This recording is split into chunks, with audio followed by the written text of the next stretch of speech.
Subscribe करिए हमारे channel target UP TET CTET को और बेल आइकन को दबाइए। हेलो फ्रेंड्स, मैं रेनू स्वागत करती हूँ आप सभी भावी अध्यापक एवं अध्यापिकाओं का आपके अपने channel target UP TET CTET में। दोस्तों, आज के वीडियो में हम आपके डेली फर्स्ट सेमेस्टर के सेकेंड पेपर शिक्षण अधिगम के सिद्धांत के पवन सीरीज के मोस्ट इंपोर्टेंट अतलग उत्तरी क्वेश्चंस को पढ़ने वाले हैं। तो चलिए स्टार्ट करते हैं अतलग उत्तरी क्वेश्चंस को।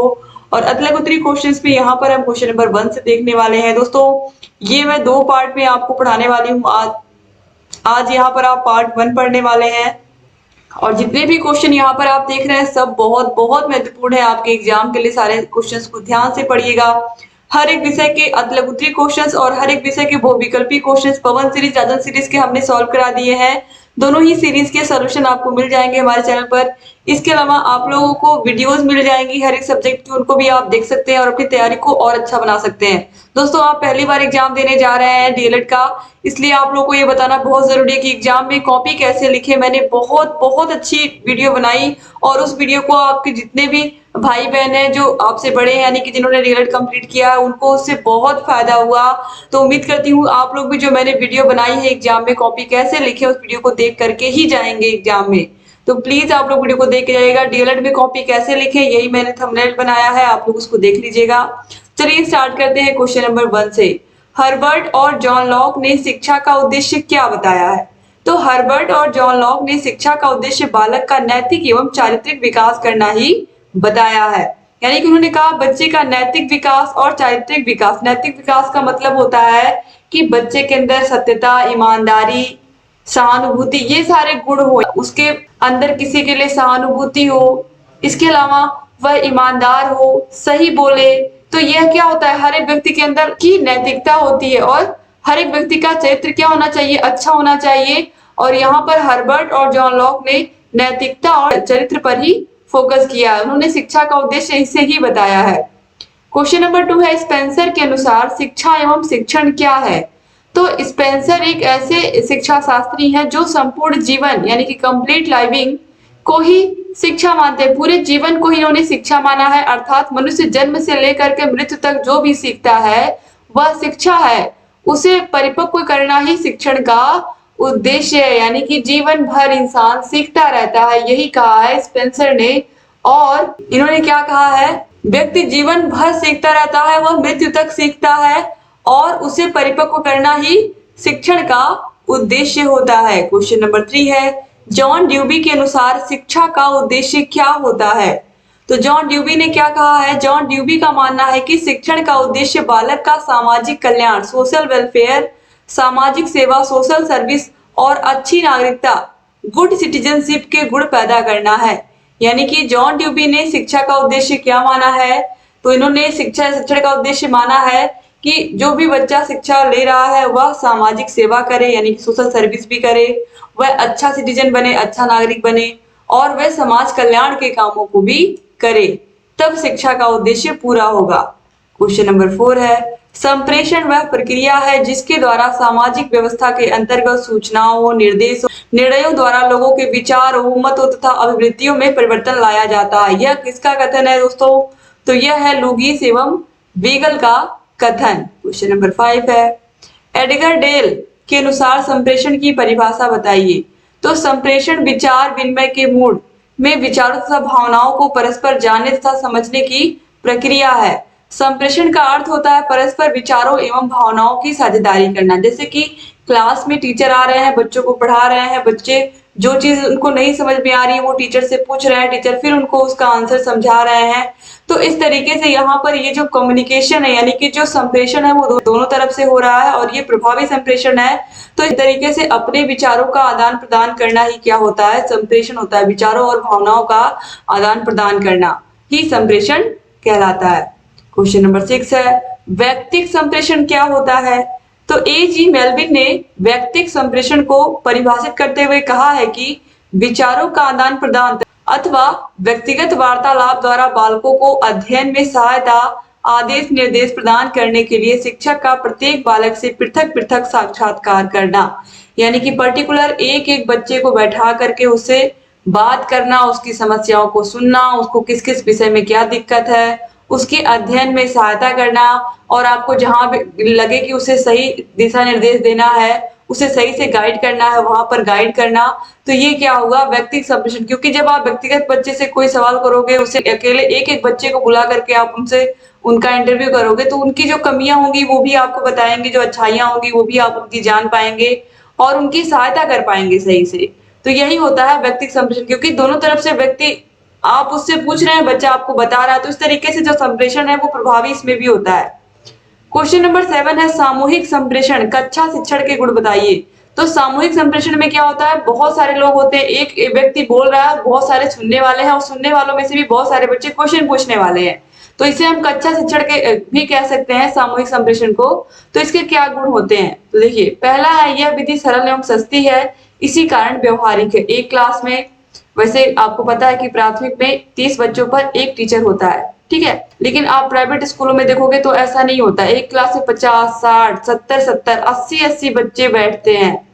तो ये जो पढ़ाई है, ये एक तरीके से हम कह सकते हैं कि ये टीचर के ऊपर तो बर्डन बहुत आता है, लेकिन इससे क्या होता है, इससे फायदा होता है वहां के मैनेजमेंट को, क्योंकि एक व्यक्ति इतने सारे बच्चों को डील कर रहा है।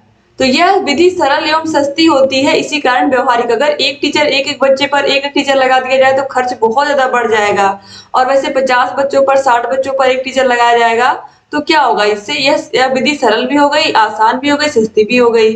फिर देखिए, बालक अनेक बालकों के संपर्क में आने के कारण अच्छे गुण ग्रहण करते हैं। अब इसमें फायदा क्या होता है, एक साथ 30 बच्चे क्लास में पढ़ रहे हैं, तो कुछ बच्चों की अच्छाइयां कुछ बच्चे सीख लेते हैं, तो इससे बहुत सारे बच्चों के अंदर अच्छे गुण भी डेवलप हो जाते हैं। यह विधि इतिहास, भूगोल, संगीत, कला एवं कविता के लिए उपयोगी होता है। बच्चों को आप कविता सिखा रहे हैं या बच्चों को उसके आप कोई एक्टिविटी करा रहे हैं, तो ढेर सारे बच्चे रहते हैं, तो कविता कराने में या कोई एक्टिविटी कराने में, खेल कराने में अच्छा लगता है क्लास में। संगीत, कला, ये सारे विषय ऐसे हैं, ड्राइंग बनाना है, बच्चों को संगीत सिखाना, जब क्लास भरी रहती है तभी ये सारी चीजें पढ़ाते हुए अच्छा लगता है। तो इस तरीके से यह विधि इनमें भी बहुत उपयोगी है, इन विषयों के शिक्षण में भी। तो इस तरीके से कहीं ना कहीं सामूहिक संप्रेषण के बहुत सारे गुण हैं अच्छे। क्वेश्चन नंबर 8 है फ्रॉबेल के अनुसार शिक्षण क्या है। तो फ्रॉबेल का मानना है कि बालक कार्य करके ही सीखते हैं और क्रिया द्वारा सीखना ही अस्थायी सीखना होता है। क्वेश्चन नंबर 9 है प्रेरणा के तरीके बताइए। प्रेरणा जो होती है वो दो तरीके की होती है, पहली है शाब्दिक प्रेरणा और दूसरी है अशाब्दिक प्रेरणा।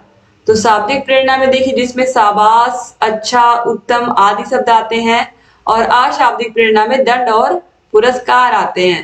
क्वेश्चन नंबर 10 है पॉल लीगन्स का संप्रेषण के संबंध में क्या विचार है।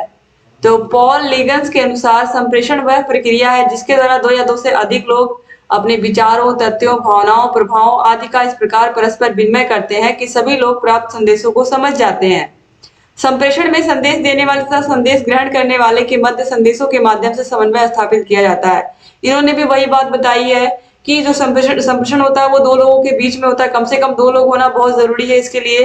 और वो दो लोग क्या करते हैं, अपने विचारों को, अपने भावों को एक दूसरे के सामने प्रकट करते हैं, एक दूसरे की अच्छाइयों को ग्रहण करते हैं, और इस तरीके से दोनों लोग एक दूसरे का संदेश प्राप्त करते हैं। और दोनों लोगों का उससे क्या होता है, दोनों लोग अपने अपने संदेश, एक व्यक्ति ने कहा, दूसरे ने सुना, उसको ग्रहण किया, दूसरे ने कहा, पहले व्यक्ति ने सुना, उसने भी उसके संदेशों को ग्रहण किया। तो इस तरीके से एक संबंध स्थापित होता है और ज्ञान का आदान प्रदान होता है। क्वेश्चन नंबर 11 है एंडरसन के अनुसार संप्रेषण क्या है। तो एंडरसन के अनुसार संप्रेषण एक गत्यात्मक प्रक्रिया है जिसमें व्यक्ति चेतनया अथवा अचेतनया दूसरों के संज्ञानात्मक ढांचे को सांकेतिक, हाव भाव आदि के रूप में उपकरणों या साधनों द्वारा प्रभावित करता है। तो दोस्तों, संप्रेषण एक गत्यात्मक प्रक्रिया है। यहाँ पर ये बात क्यों कही गई है, इसलिए कही गई है क्योंकि जब आप बात कर रहे हैं किसी से, तो आप कहीं ना कहीं आप गति की अवस्था में, आप किसी से कुछ बोलोगे तो आप अपने होशो हवास में तो बोलोगे। तो ये गत्यात्मक प्रक्रिया है, यानी कि इसमें एक गति बनी रहती है। आप क्वेश्चन पूछ रहे हो, बच्चे आंसर दे रहे हैं, बच्चे क्वेश्चन पूछ रहे हैं आपसे, आप उसका आंसर दे रहे हैं, तो ये इसमें गति बनी रहती है। इसके बाद क्वेश्चन नंबर 12 है टी रायमंड के अनुसार शिक्षण सूत्र क्या है। तो टी रेमंड यहाँ पर होगा, रायमंड लिखा है। टी रेमंड के अनुसार शिक्षण सूत्र क्या है। तो टी रेमंड के अनुसार शिक्षण सूत्र उन तरीकों को बताते हैं जिससे आशा की जाती है कि सिद्धांत प्रयोग में सहायक होंगे, यानी कि जो सिद्धांत है वह जब हम इनका प्रयोग करेंगे तो उससे बच्चों को फायदा होगा। और ये जो टी रेमंड की परिभाषा है, ये मोस्ट मोस्ट मोस्ट इंपॉर्टेंट प्रश्न है जो बहुविकल्पी क्वेश्चंस में आपको बहुत बार देखने को मिलेगा। क्वेश्चन नंबर 13 है जिस प्रकार एक सैनिक को अनेक हथियारों का ज्ञान आवश्यक है उसी प्रकार शिक्षक को भी शिक्षण की विभिन्न विधियों का ज्ञान होना चाहिए। किस समय उसे कौन सी विधि अपनानी है यह उसके निर्णय पर निर्भर करता है। यह किसका कथन है? तो यह कथन है एस के क्रोचर का। क्वेश्चन नंबर 14 है, व्यवस्थित विधि वह रास्ता है जिससे व्यवस्थित सामग्री के विकास का निर्णय किया जाता है। यह किसका कथन है? तो यह कथन है जॉन ड्यूबी का। क्वेश्चन नंबर 15 है, टीएलएम का पूरा नाम तथा उपयोग लिखिए। तो टीएलएम का पूरा नाम, ये भी बहुत बहुत इंपॉर्टेंट क्वेश्चन दोस्तों। टीएलएम का प्रयोग टीचर्स करते हैं स्कूलों में, इसके लिए सरकार ग्रांट भी देती है हर टीचर को। तो टीएलएम का पूरा नाम टीचिंग लर्निंग मटेरियल है, सहायक शिक्षण सामग्री, जिसमें हम चार्ट, मॉडल, ग्लोब ये सब खरीदते हैं बच्चों के लिए। इसका उपयोग कक्षा शिक्षण कार्य को प्रभावी एवं रोचक बनाने के लिए किया जाता है। क्वेश्चन नंबर 16 है, गतिविधि से आप क्या समझते हैं? वह तरीका जो अधिगम प्रक्रिया को रोचक बनाता था, जिसके द्वारा प्राप्त ज्ञान अस्थायी होता है, उसे हम गतिविधि कहते हैं। गतिविधि का मतलब बच्चों को कविता के माध्यम से, कहानी के माध्यम, हाथ पैर से कुछ ना कुछ एक्टिविटी करा करके उनके अधिगम को रोचक बनाया जाता है, जिससे वह जो ज्ञान प्राप्त करें वो स्थायी हो, वो भूले ना। क्वेश्चन नंबर 17 पर आते हैं, गतिविधि आधारित शिक्षण क्या है? जब सीखने सिखाने की प्रक्रिया गतिविधि के द्वारा कराई जाती है तो इसे गतिविधि आधारित शिक्षण कहते हैं। यह शिक्षण की नवीन विधि से हम बच्चों को कविता, कहानी के माध्यम से बच्चों को आसानी से विषय वस्तु को समझाते हैं, एक्टिविटी करा करके। क्वेश्चन नंबर 18 है, शिक्षक विद्यार्थियों को प्रविधियों द्वारा कार्य करने के योग्य बनाता है तथा स्वयं यह दर्शाने में लगा रहता है कि यह कैसे करो और इस बात के लिए सावधान रहना है कि वे उसे करें। यह कथन किसका है दोस्तों? यह कथन है MP मॉफेट का। क्वेश्चन नंबर 19 है, शिक्षण युक्तियां अनुदेशन के विपरीत पक्ष में आवियों की अपेक्षा अधिक सम्मिलित रहती हैं। शिक्षण की समान युक्तियां शिक्षण के विभिन्न आवियों में प्रयुक्त की जा सकती है। उदाहरण के लिए एक शिक्षण व्याख्यान तथा सेमिनार आवियों का प्रयोग, एक शिक्षक व्याख्यान तथा सेमिनार आवियों का प्रयोग अपने शिक्षण में करता है, परंतु इन आवियों में अनेक युक्तियां प्रयुक्त की जा सकती हैं। यह कथन किसका है दोस्तों? यह कथन है स्टोन्स तथा मॉरिस का। क्वेश्चन नंबर 20 है, विधि प्रक्रियाओं की सुपरिभाषित संरचना है जिसमें परिस्थितियों की मांगों के अनुसार विभिन्न प्रविधियां तथा युक्तियां निहित होती हैं। यह किसका कथन है दोस्तों? तो यह कथन है थर्ड तथा ग्रेवरिज का। क्वेश्चन नंबर 21 है, डॉक्टर एस के अग्रवाल के अनुसार कथन क्या है? तो कथन मौखिक शिक्षण का एक पहलू है। कथन का तात्पर्य मौखिक रूप से कहकर, बतलाकर, ज्ञान देने से। मौखिक का मतलब जैसे बच्चे को आपने बुलाया अपने पास और उसे आप पहाड़ा सुन रहे हो, गिनती सुन रहे हो, बच्चा आपको बता रहा है गिनती। इस युक्ति के प्रयोग में शिक्षक किसी वस्तु, घटना या प्रसंग को बालकों के सम्मुख ऐसे आकर्षक ढंग से प्रस्तुत करता है कि बालकों के मस्तिष्क में उसका चित्र बन जाता है और बालक उसका ज्ञान सरलता पूर्वक ग्रहण कर लेते हैं। क्वेश्चन नंबर 22 है, पेंटन ने विवरण के लिए क्या कहा है? तो विवरण या कथन स्वयं में एक कला है जिसका उद्देश्य बच्चों के समक्ष घटनाओं को भाषा के माध्यम से स्पष्ट, विस्तृत, रुचिकर और श्रृंखलाबद्ध रूप में इस तरह प्रस्तुत करना है कि घटनाएं बच्चों के मस्तिष्क में चित्र का रूप बना ले और बच्चे अपनी कल्पना में अपने को उस घटना का दर्शक या भाग लेने वाला अनुभव करने लगे। यानी कि आप बच्चों को किसी घटना के बारे में बता रहे हो विस्तृत रूप से, स्पष्ट रूप से, श्रृंखलाबद्ध, क्रमबद्ध तरीके से। बच्चे अपने मस्तिष्क में, अब अगर आप शेर की कहानी सुना रहे हो, खरगोश की कहानी, या जो भी आप सुना रहे हो बच्चों को, या कछुए और खरगोश की कहानी, तो अपने माइंड में वो कछुए खरगोश का चित्र बनाते हुए चलेंगे कि हाँ उन दोनों के बीच में दौड़ हो रही है, फिर किस तरीके से खरगोश बीच में ही सो जाता है और कछुआ आगे निकल जाता है धीरे धीरे चलते हुए। तो बच्चे अपने माइंड में वो चित्र बना लेते। इस तरीके से आप पढ़ाइए, इस तरीके से समझाइए कि बच्चों के मस्तिष्क में धीरे धीरे चित्र बनता रहे। यही होती है विवरण विधि या कथन विधि। क्वेश्चन नंबर 23 है, रुचि के संबंध में मैकडूगल का क्या कथन है? तो मैकडूगल का मानना है कि रुचि प्रच्छन्न ध्यान तथा ध्यान रुचि का क्रियात्मक रूप है। क्वेश्चन नंबर 24 है, नियोजन के सिद्धांत का क्या महत्व है? योजना बनाकर कार्य से। नियोजन का मतलब होता है योजना बनाकर कार्य से। जैसे कि अगर स्कूल का कहीं टूर जा रहा है, बच्चों को कहीं आप घुमाने ले जा रहे हैं, तो आप क्या करेंगे? आप पहले से योजना बनाएंगे। पहले से योजना बनाने का मतलब है कि कहाँ पर जाना है, कहाँ पर रुकना है, कौन कौन सी जगहों को देखना है, कहाँ पर लंच करना है, कहाँ पर डिनर करना है। तो ये सारी चीजें आप क्या करोगे? पहले से ही डिसाइड कर लोगे। तो श्रम और समय की इससे क्या होगी? बचत होगी। शिक्षण अधिगम क्रमबद्ध होगा, या अगर आपने सारी चीजें अच्छे से अरेंज की है तो सारा चीज जैसे आपने अरेंज किया है, यहाँ के बाद यहाँ जाना है, इस जगह को देखना है, तो उस तरीके से भी क्या होगा? जो शिक्षण बच्चों को आप जो चीजें दिखाएंगे उसका अधिगम भी उन्हें क्रमबद्ध तरीके से होगा, जिस भी बिल्डिंग को आप पहले दिखाएंगे या जहां पर भी आप ले गए बच्चों को। और इससे आप जो बच्चों को घुमा रहे हैं वहां पर जिस भी पर्पज के लिए आप लेकर के गए हैं वो उद्देश्य भी पूरा होगा। इसी तरीके से अगर आप लेसन प्लान बना करके क्लास में पहले से जाते हैं बच्चों को क्या पढ़ाना है, कैसे पढ़ाना है, तो इससे श्रम की बचत होती है, समय की बचत होती है और शिक्षण अधिगम प्रक्रिया एक क्रमबद्ध तरीके से होती है। किस तरीके से बच्चों से आप प्रस्तावना प्रश्नों को पूछते हैं, बच्चे बता पाते हैं, फिर आप आगे बढ़ते हैं, ठीक है। फिर बहुत सारी चीजें उसमें भी होती है, श्याम पट्टिका, निरीक्षण कार्य, बच्चों को गृह कार्य देना, ये सारी चीजें होती है। तो इस तरीके से शिक्षण का उद्देश्य क्या होता है, पूरा हो जाता है। क्वेश्चन नंबर 25 है, चयन के सिद्धांत पर रायबर्न के विचार लिखिए। तो रायबर्न का मानना है कि शिक्षक के अच्छे चयन की योग्यता पर उसके कार्य की सफलता निर्भर करती है। क्वेश्चन नंबर 26 है, आवृत्ति के सिद्धांत का मूल भाव क्या होता है। करत करत अभ्यास ते जड़मति होत सुजान और असरी आवत जात से सिल पर परत निशान। यही बात यहाँ पर कही गई है कि इसके आधार पर बार बार पाठ को दोहराने से सीखे हुए पाठ के प्रति 20 मिनट की भावना कम हो जाती है।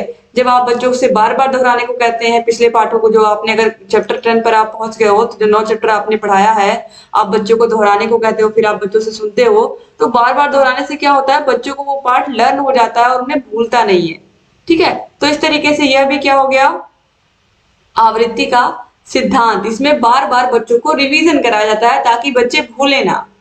क्वेश्चन नंबर 27 है, शिक्षण सूत्र से आपका क्या अभिप्राय है।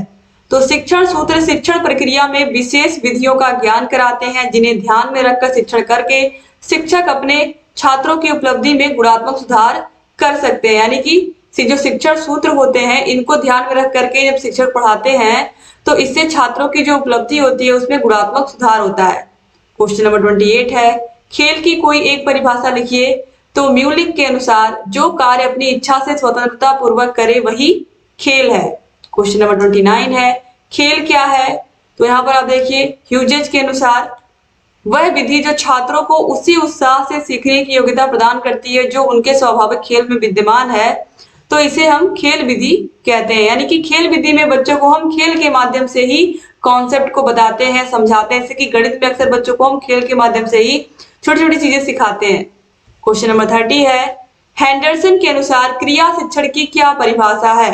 तो हेंडरसन ने क्रिया शिक्षण को परिभाषित करते हुए लिखा है कि क्रिया सामाजिक तथा मानसिक होती है और चहलकदमी आत्म अभिव्यक्ति तथा आत्म क्रिया इसके अंग होते हैं। क्वेश्चन नंबर 31 है, कॉमेनियस के अनुसार शिक्षक का क्या कार्य है।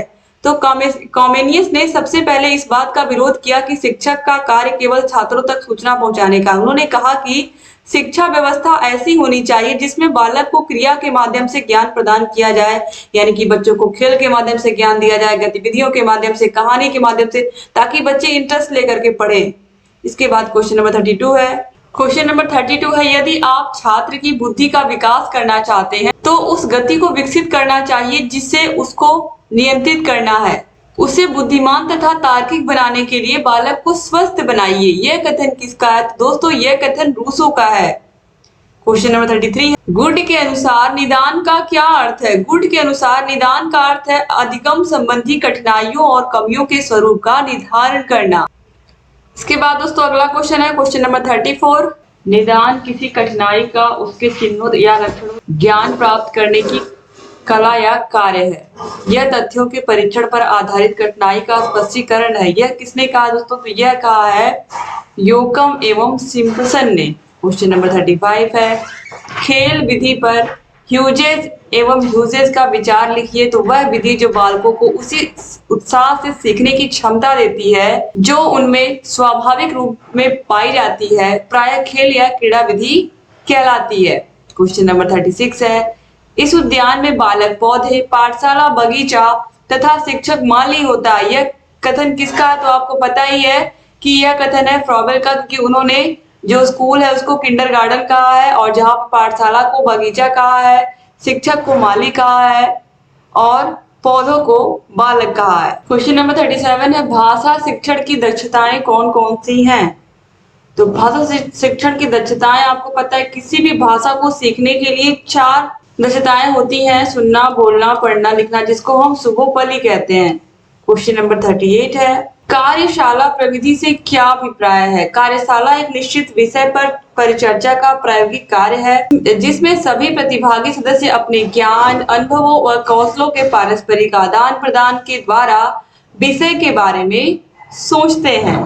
तो कार्यशाला एक निश्चित विषय पर परिचर्चा का प्रायोगिक कार्य है और इसमें सभी प्रतिभागी क्या करते हैं, वो अपने ज्ञान का, अपने अनुभवों का, अपने कौशलों का क्या करते हैं, पारस्परिक आदान प्रदान करते हैं। यानी कि जितने भी लोग कार्यशाला में शामिल होते हैं सब लोग क्या करते हैं, अपने अनुभवों को साझा करते हैं एक दूसरे से।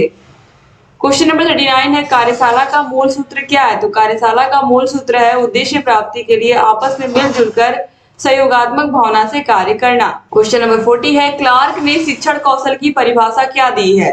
तो क्लार्क ने कहा है शिक्षण कौशल उन क्रियाओं पर आधारित है जो छात्र व्यवहार में परिवर्तन लाने के लिए नियोजित एवं क्रियान्वित किया जाए। क्वेश्चन नंबर 41 है, कौमी सार के अनुसार शिक्षण कौशल क्या है? तो कौमी सार ने शिक्षण कौशलों को परिभाषित करते हुए लिखा है कि शिक्षण कौशल वह है जो शिक्षण में विभिन्न तथा विशिष्ट क्रियाएं सम्मिलित होती हैं, जैसे कि प्रारंभ, प्रदर्शन, आवेदन, अंदाज करना, पुष्टि करना, तुलना करना, व्याख्या करना, प्रश्न करना आदि। ये सब शिक्षण कौशलों में आते हैं। क्वेश्चन नंबर 42 है, एलन के शिक्षण कौशल संबंधी क्या विचार हैं? तो एलन ने क्या कहा है, देखिए शिक्षण कौशल के विषय में कहा है कि विभिन्न प्रतिनिधि अध्यापन कौशल की पहचान और इन्हें छोटे छोटे कौशलों पर अध्यापक प्रशिक्षण में ध्यान व समय देने से अध्यापक केवल इन्हीं कौशलों का नहीं बल्कि साधारण शिक्षण योग्यता का भी विकास करता है। क्वेश्चन नंबर 43 है, ब्राउन के अनुसार शिक्षण क्या है? तो ब्राउन ने शिक्षण के विषय में क्या कहा है, देखिए शिक्षण बहुपक्षीय क्रिया प्रक्रिया है जिसमें शिक्षक के द्वारा विभिन्न क्रिया प्रश्न पूछना, सुनना, छात्रों के उत्तर जानना तथा प्रतिफल देना, पुनर्बलन देने तथा अन्य क्रिया करना है। क्वेश्चन नंबर 44 है, उपचारात्मक शिक्षण किस प्रकार के बालकों के लिए है? तो शैक्षिक रूप से पिछड़े हुए बालकों के लिए हम क्या करते हैं, निदानात्मक और उपचारात्मक शिक्षण करते हैं। क्वेश्चन नंबर 45 है, बहुस्तरीय शिक्षण से क्या अभिप्राय है? तो विभिन्न उपलब्धि स्तर वाले बच्चों को कुशलता पूर्वक पढ़ाने की योजनाबद्ध प्रक्रिया बहुस्तरीय शिक्षण कहलाती है।